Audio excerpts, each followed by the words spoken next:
और यहां जहां दिल्ली में आप खड़े, मास्क नहीं पहनता, मैं ओपनली आपको बोलूंगा नहीं पहनता, और लगभग 3 करोड़ से ज्यादा लोगों से मिला हूं, वर्क कर रहा हूं कोरोना के ऊपर भी, एक से एक वर्ल्ड के फेमस डॉक्टर्स के साथ बराबर। अगर है कोरोना तो बंगाल में रैली क्यों हो रही है? अगर था कोरोना तो बिहार में रैली क्यों हो रही है? और अगर अब भी कोरोना है तो तमिलनाडु में क्यों हो रहा है? तब इनके अमित शाह जी मास्क पहनते हैं क्या? अंजना सिंह पहनती है क्या आज तक में? ये रूल हम जैसे सिविलियंस के लिए 2000 रुपए का चालान गाल पे चाटा नहीं लगता? क्या दे दिया हम लोगों को? ब्यूटी पार्लर वाले घर बैठे रहे, टैक्सी वाले घर बैठे रहे, कोचिंग इंस्टीट्यूट वाले घर बैठे रहे, जिम चलाने वाले घर बैठे रहे, एक का भी किराया रुका गया, लोग बर्बाद हो गए, बर्बाद हो गए। उनके लिए बैकअप पैकेज रहा, इन्होंने बोला मुद्रा लोन दे दिया। चलिए आप पत्रकार हैं, 100 युवक ले लीजिए जो पोस्ट ग्रेजुएट हो, मैं तो गोल्ड मेडलिस्ट हूं, 100 गोल्ड मेडलिस्ट लेके आता हूं, बताइए कौन से बैंक में चलूं? आपको एक को मुद्रा लोन नहीं मिलता, कारण बैंक वालों को कोलैटरल चाहिए। Collateral, what is collateral? कि लोन तब देंगे जब आपके पास बैकअप रहेगा, जबकि गवर्नमेंट ये कहती है ये उन यूथ के लिए ये परियोजना है जिनके पास कुछ नहीं, अच्छी विचारधारा, हम एक प्रोजेक्ट उनको देंगे। Where is that project? कहां है वो प्रोजेक्ट? इस बात का विवाद है। तो हमारा विवाद नहीं है, हमारा फाइट आपके साथ, बैड गवर्नेंस के साथ, और हम लोग बजाते सबकी हैं, हम लोग कांग्रेस को भी बख्शे नहीं है। मैं आपको बता दूं, अगर राहुल गांधी में ही दम होता, उनमें ही क्वालिटी होती, तो हमें इनको थोड़ी झेलना पड़ता, अच्छे दिन का जुमला थोड़ी सहना होता। उन्होंने भी वही किया, इन्होंने भी यही किया। और आज अगर कुछ कोई अच्छा कर रहा है, अगर मैं अभी बोल दूं राहुल गांधी अच्छा है तो कांग्रेस का चमचा, अगर मैं अभी बोल दूं केजरीवाल बिजली दे रहा है तो उसका दल्ला, यही तो इनके पास रह गया। केवल आईटी की वॉर है हम लोगों के साथ, आईटी। और अब जो आपने बोला ना सोशल मीडिया, क्या हो जाएगा सोशल मीडिया में? रोक दोगे तो क्या होगा? बोलना बंद कर देंगे। अरे जिस रोड पे खड़े होंगे ना, वहां हजारों लोग खड़े होंगे। जुबान भी बंद कर दोगे क्या? जुबान बंद कर दोगे? अनुराग ठाकुर नहीं बोलते हैं गोली मारो, मार दो गोली भाई, गद्दारी तो दिखा दो। अरे गद्दार को तो जीने का हक ही नहीं है। आपके लोगों में अनुराग ठाकुर कौन से गाड़ी में घूमते हैं जी? और परिवारवाद की चर्चा, राजनाथ सिंह का बेटा कौन है? मैं गौतम बुद्ध नगर में रहता हूं, राम राज्य में, जहां बोलना मना है, आपकी जानकारी के लिए, मैं वहीं से बजाता हूं। कौन है पंकज सिंह? राजनाथ सिंह का बेटा। वहां के एमएलए कौन थी? विमला बाथम। कहां की थी? बेस्ट एमएलए थी, उनको हटा के राजनाथ सिंह के बेटे को टिकट दे दिया जाता है। परिवारवाद नहीं है? तब मुलायम सिंह याद आता है आपको, तब लालू याद आता है। Rules has to be made not biased for all, one for all for one. अब देखिए 12 करोड़ लोग हमारे फाउंडेशन से जुड़े हैं, इस साल के अंत तक 25 करोड़ का टारगेट है, और 2022 यूपी और 2024 पूरे देश में। लेकिन कोई पार्टी को सपोर्ट नहीं करेंगे। ओपनली हमने एक बात बोला है, जो भी कैंडिडेट क्राइम फ्री हो, जिनके ऊपर मुकदमा नहीं हो, औरतों के प्रति गंभीर केस ना हो, जिन्होंने छात्र में नेता कभी भी कोई काम किया हो, या जो अनएजुकेटेड हो, अपनी गली मोहल्ले का, उन सब लोगों को हम फाइट के लिए तैयार हैं। रेबल फाउंडेशन उनके लिए तैयार है। 97 केसेस लड़ रहा हूं, विनिंग रेट 100% है। आज तक हारे नहीं है जिस केस को उठाया है लीगली। अब ये चौथा केस है। अब देखिए इनको आरटीआई से ही हराएंगे, आज चौड़े में हराएंगे, इनको जवाब तो देना पड़े। आज किसान आंदोलन में 200 से ज्यादा लोगों ने शहादत दी है, 200 से ज्यादा लोगों ने। उनके लिए किसी को समय नहीं मिल रहा है, लेकिन राष्ट्रपति महोदय को इस कोरोना काल में एक स्टेडियम का अनावरण करने का समय मिल रहा है। और आप वो दौर देखिएगा किस तरीके का, मास्क पहन के लोग जा रहे हैं, स्टेडियम का नाम रखा जा रहा है, अंबानी कॉर्नर भी है, अडानी एंड भी है। यह भी आपको बता देना चाहूंगा। एक सवाल लोगों के मन में केवल यह रह गया, 23 तारीख को मैं कलकत्ता था, मुझे पता चला कि माननीय मोदी जी भी कलकत्ता पहुंच रहे हैं, तो मैं शहीद मीनार में था, मेरी वहां कॉन्फ्रेंस थी, और नेताजी सुभाष सेना के लोगों ने मुझे इन्वाइट किया था।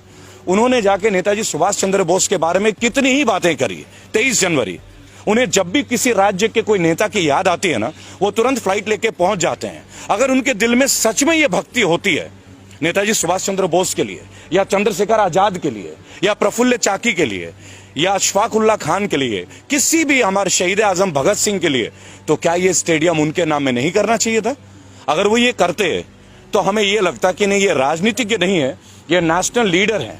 नेशनल लीडर, केवल प्राइम मिनिस्टर नहीं है।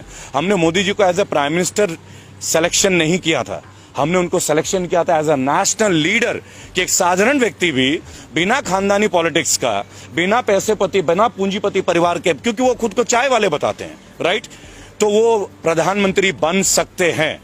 क्या फर्क रहा जब 2010 से पहले मायावती जी ने दलित प्रेरणा स्थल में अपना स्टैचू लगाया था, अपनी प्रतिमा लगाई थी, उन्होंने लोगों से आह्वान किया था कि मुझे पूजो, मुझे पूजो, ये कहा था। लेकिन तब यही लोग थे जो विरोध करते थे। आज इनको क्या हो गया भाई? आज अब अपना नाम की पूजा नहीं करा रहे? क्या इस वक्त उनकी उतनी उम्र हो गई है? अब बहुत जल्दी आप ये भी देखेंगे कि भारत रत्न आपको ना मिल जाए, क्योंकि जिस देश में मौजूदा प्रधानमंत्री के नाम पे स्टेडियम होता है, और उसका अनावरण मौजूदा राष्ट्रपति करते हैं, तो कहीं ना कहीं सबको टेंशन होती है। महंगाई पे देखिए, देश के असली मुद्दे इस वक्त स्टेडियम नहीं है। देश का असली मुद्दा अगर आप देखना चाहे, कोई भी नेशनल मीडिया जो हमारी बेसिक मुद्दे उन पे चर्चा नहीं कर रहा है। क्यों ना चर्चा करे महंगाई के ऊपर, क्यों ना चर्चा करे बेरोजगारी के ऊपर।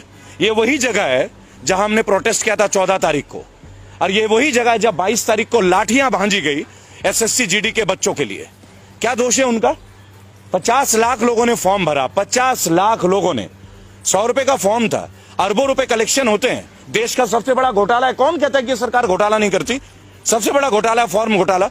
अरबों रुपए कलेक्शन करते हैं आप टेस्ट के नाम पे, फॉर्म के नाम पे। और खुद नित्यानंद राय जो राज्यसभा के मंत्री है, वो कहते हैं कि 1.25 लाख वैकेंसी है, तो 54,000 को क्यों ले रहे हो? जिन लोगों ने रिटर्न टेस्ट दे दिया, मेडिकल टेस्ट दे दिया, फिजिकल टेस्ट पास कर दिया, और कोई टेस्ट बचा ही नहीं, इसके ऊपर कौन बात करेगा? क्या राष्ट्रपति महोदय को मैं ज्ञापन देने गया था, आपकी जानकारी के लिए। 14 तारीख को राष्ट्रपति महोदय का मैंने ज्ञापन दिया है एसएससी जीडी के अभिभावकों के साथ, उनके बच्चों के साथ। मैं स्वयं था। प्रत्यक्ष प्रमाण को आवश्यकता नहीं कि आपको इस पुख्ता सबूत दें। क्यों नहीं उनके बारे में बात हो रही है? केवल एनडीटीवी को छोड़ के कोई क्यों नहीं दिखा रहा है, या यूट्यूबर्स को छोड़ के कोई क्यों नहीं दिखा रहा? और कल से ओटीटी और हमारे यूट्यूब के ऊपर भी पाबंदियां शुरू हो रही है। पता है ये सब क्यों हो रहा है? वो कहते हम कांग्रेस मिटा देंगे, वो कहते हम ये मिटा देंगे। अरे आपको मिटाने की क्या जरूरत है भाई? आप अपने काम को इतना अच्छा कर लो ना कि दूसरे भी आपको जुड़ जाएं। ये भी आपको समझना होगा। आपका काम सर्वश्रेष्ठ होना चाहिए। अगर आप दूसरों को खत्म करने में सर्वश्रेष्ठ हैं, तो इसका मतलब आपको काम करने का आदत ही नहीं है।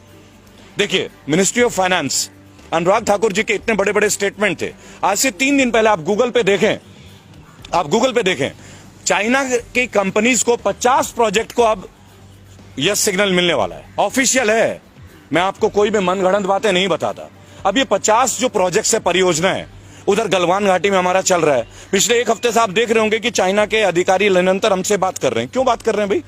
हम क्यों बात कर रहे हैं उनके साथ?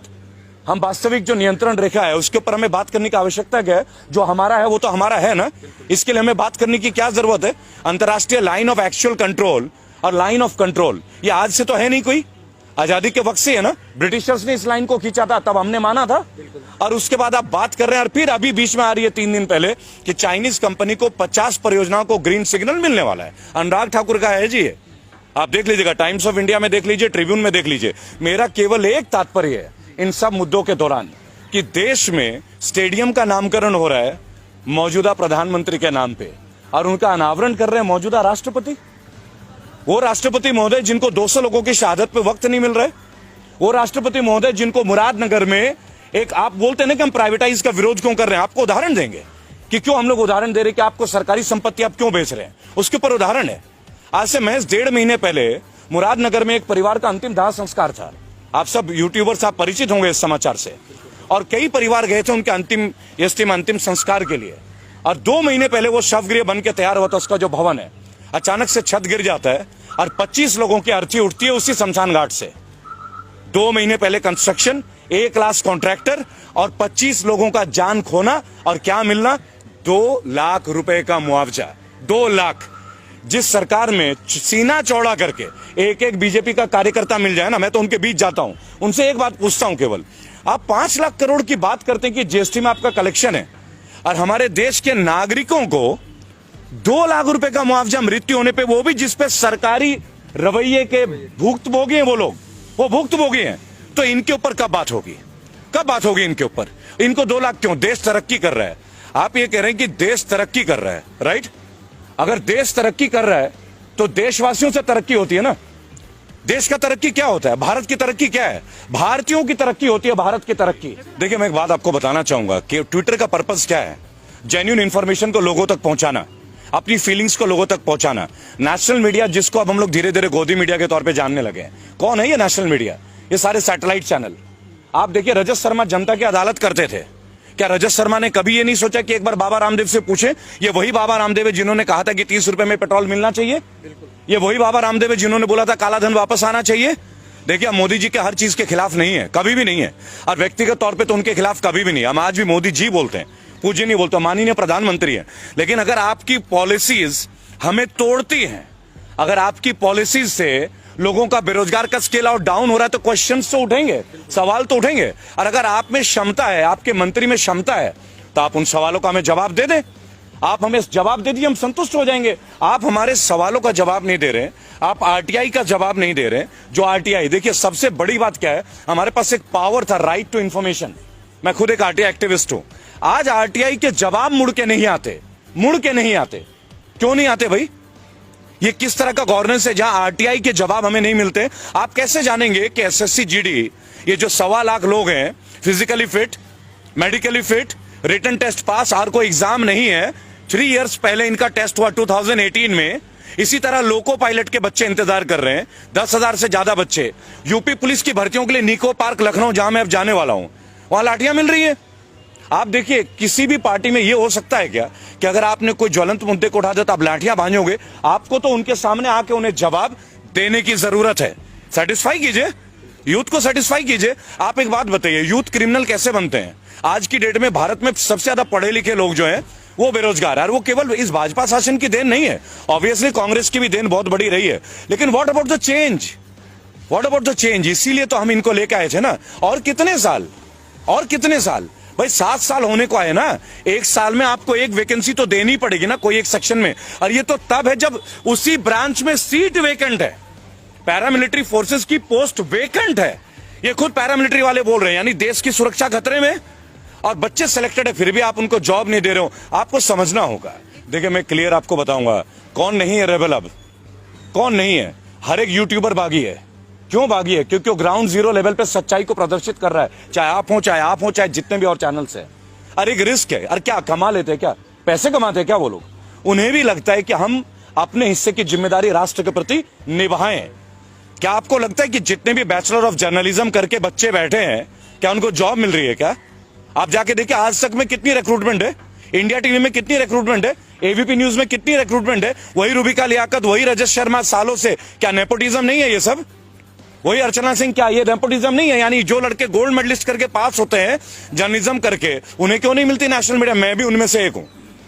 आई myself, I won the best result in year 2000, और the best one in my university, CCS university Meerut. मिल गया क्या मुझे? क्यों नहीं मिलता? उसके लिए आप क्या बोलेंगे कि आपने अच्छी मेहनत नहीं की? लेकिन हमें अपने हिस्से का वो जॉब नहीं चाहिए, लेकिन हमें अपने हिस्से का सम्मान तो चाहिए ना। और जो युवक आज डिपेंडेंट है, जिनका परिवार उन पर डिपेंडेंट है, देखिए लोग एमबीए कर रहे हैं, बीटेक कर रहे हैं, लोग पैसे ले रहे हैं, कर्ज ले रहे हैं, माँ बाप जमीनें बेच रहे, कोई जेवर बेच रहा है, बेटियों की शादियां रुक रही है कि पहले पढ़ ले, ये भाई नौकरी में लग जाएगा तो लोन लेके इनकी शादी ब्याह। ये भी एक ट्रेंड है भारत की, ये वास्तविकता। ये नहीं कि आज मोदी काल में हो गया, पहले से भी थी। लेकिन ये सबसे निम्न वर्ग का एक रिजल्ट है कि आप लगा लीजिए, हम पहले देश बन गए जिसने तमाम सरकारी एसेट बेचने शुरू कर दिए, और वो भी वो सरकारी एसेट जो प्रॉफिटेबल है। मसलन ONGC, we are in profit, LIC, we are in profit, बराबर। अब ये रेलवेज को बता रहे हैं प्राइवेट और रेलवेज घाटे में। तो मुझे एक बात बता दीजिए, लालू प्रसाद यादव एक करप्टेड नेता, ये इनका कहना, और जेल में होंगे भाई, सजा मिली है। लेकिन 2005 में वो रेलवे मंत्री थे, रेल मंत्री, और 20,000 करोड़ का मुनाफा था 1 साल के अंदर। तो क्या पॉलिसी थी वो? और इनके पास तो पूरी स्ट्रैटेजी है। निर्मला सीतारमण जैसी स्पीयर हेड है, स्मृति ईरानी जैसे स्पीयर हेड है, सनी देओल जैसे स्पीयर हेड है, कंगना जी है, अक्षय कुमार है, सुनील शेट्टी भी ताजा जुड़े हैं इनसे, अजय देवगन भी जुड़े हैं। तो ये क्यों नहीं उसको ग्रोथ में ले आ पा रहे? क्या आप एक बात बताएं, क्या अपने चीजों को प्राइवेट करके हम मजबूत होते हैं क्या? वो कहते हैं सरकारी लोग काम नहीं करते, तो ये तरीका है, आप विभाग ही खत्म कर दोगे। तो एक काम करो, मंत्री भी प्राइवेट कर लेते हैं। आप भी तो सरकार का रिप्रेजेंटेशन कर रहे हो ना, क्यों लेते हो पेंशन? पिछले 6 साल में 3 बार माननीयों की तनख्वाह बढ़ी है। मैंने अभी यशपाल आर्या, जो कि उत्तराखंड के कद्दावर नेता है बीजेपी के, मैंने उनसे एक बात पूछा कि भाई साहब, आपके ड्यूटी में जो आईपीएस है, ये बेईमान है क्या? ये पुलिस वाला हरामखोर है क्या, जो इसको पेंशन नहीं मिलती? आपने ईमानदारी कैसे, कौन सा खड्डा खोदा है जो आपको 3-3 पेंशन मिल रहा है? जब आप पार्षद थे तब 1, एमएलए थे तब 2, एमपी बने 3 और मंत्री बने 4। यानी आईपीएस के लिए जो 10 साल रगड़ रहा है अपना, दिल्ली में आके कोचिंग ले रहा है, घर से पैसे भीख मांग के ला रहा है, वो ईमानदार नहीं है। और आप जो व्हाइट कुर्ता पजामा पहनते हो, आप ईमानदारी का ठंडा लेके, और आपके घर का हर आदमी बीएमडब्ल्यू और फॉर्च्यूनर के नीचे घूमता नहीं है। आप बता दीजिए, मोदी जी के काल में सैलरी बढ़ी नहीं है क्या? क्यों बढ़ी वही सैलरी? अगर आप ईमानदारी का परिचय देते, घटाइए ना, एनपीएस उन पे भी लागू कीजिए, पेंशन बंद कर दीजिए। हम आपके साथ खिलाफ नहीं है, सख्त आपकी विचारधारा को समर्थन करेंगे, लेकिन एक कंडीशन है। 5 सवाल है। देखिए, आप लोग इतने सवाल पूछते हैं ना, 5 क्वेश्चन पे हमारे साथ आके डिबेट पे आ जाइए, ओनली 5 क्वेश्चन। पहली बात, एम्प्लॉयमेंट के ऊपर बात करते हैं। फर्स्ट, एम्प्लॉयमेंट के ऊपर बात कर लेते हैं, केवल एम्प्लॉयमेंट। एम्प्लॉयमेंट पे आपने लास्ट 6.5 ईयर्स में जो आपके केंद्र शासित प्रदेश हैं, 15 साल रहे आप मध्य प्रदेश में, छत्तीसगढ़ रहे 10 साल से ऊपर, बराबर। स्टैट्स के साथ बात करूंगा, जुबानी बात नहीं करूंगा, पूरा स्टैट्स है। आरटीआई एक्टिविस्ट हूं, 27 बार की जेल की यात्रा है सर, और भक्त रहा हूं मोदी जी का, कड़ा भक्त। कई लोगों से लड़ाई लड़ी है, अब इसलिए हिम्मत मिली कि उनके सामने भी लड़ने की। आज जो बच्चे बैठे हैं 1.25 लाख और आए हुए हैं गुरुद्वारे में, उनको फेस कीजिए ना, उनको बताइए ना उनकी ज्वाइनिंग क्यों नहीं दे रहे हैं। Medical fit, physical fit, written test pass किया, कोई टेस्ट और बचा नहीं, तो जॉब क्यों नहीं दे रहे हैं? और आपके पास वैकेंसी है, क्यों नहीं दे रहे भाई उनको जॉब, बताइए। रेलवे के बच्चे बैठे हैं, लोको पायलट के 10,700, यूपी पुलिस के वर्दी का 2018 से इंतजार, 2015 के एसएससी के बच्चे, 2012 के बच्चे, कितने दिन आत्महत्या। आप लास्ट 3 महीने में 200 बच्चों ने आत्महत्या किया है। उनके मां बाप को दुख नहीं होता क्या? लोअर मिडिल क्लास फैमिली, कई ओवर एज हो गए, दोबारा गवर्नमेंट जॉब दे नहीं सकते हैं, सेलेक्टिविटी है। They have been selected but they haven't got their jobs and they won't get their jobs in this government. ये लड़ाई उनके लिए है, ये लड़ाई उनकी